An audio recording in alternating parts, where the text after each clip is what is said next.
नाज़रीन हेडलाइंस हमारी छूं अहम ख़बर है अवां खे हब मां अपडेट कंदालूं त खाड़ी नाके वेझो मुसाफ़िर कोच क्रेन सां टकराइजी वई आहे। हादसे जे नतीजे में 2 ॼणा फौत थी विया आहिनि ऐं 20 ॼणा ज़ख़्मी थिया आहिनि। ज़ख़्मियुनि खे अस्पताल मुंतक़िल कयो वियो आहे। क़ौमी शाहराह ते बस जे टक्कर लॻण सबबि 2 मोटरसाइकिल सवार बि फौत थी विया आहिनि। अवां खे आगाह कंदालूं अहम ख़बर आहे त हब में खाड़ी नाके वेझो मुसाफ़िर कोच जो क्रेन सां टक्कर थियो आहे। हादसे जे नतीजे में 2 ॼणा फौत थी विया आहिनि ऐं 20 ॼणा ज़ख़्मी थी पिया आहिनि। ज़ख़्मियुनि खे अस्पताल मुंतक़िल कयो वियो आहे। क़ौमी शाहराह ते बस जे टक्कर लॻण सबबि 2 मोटरसाइकिल सवार बि फौत थी विया आहिनि।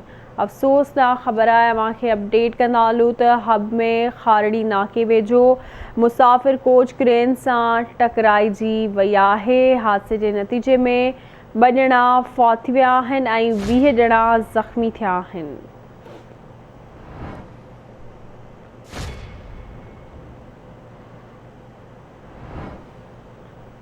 अवां खे आगाह कंदालूं क़ौमी शाहराह ते बस जो टक्कर लॻण सबबि 2 मोटरसाइकिल सवार बि फौत थी विया आहिनि।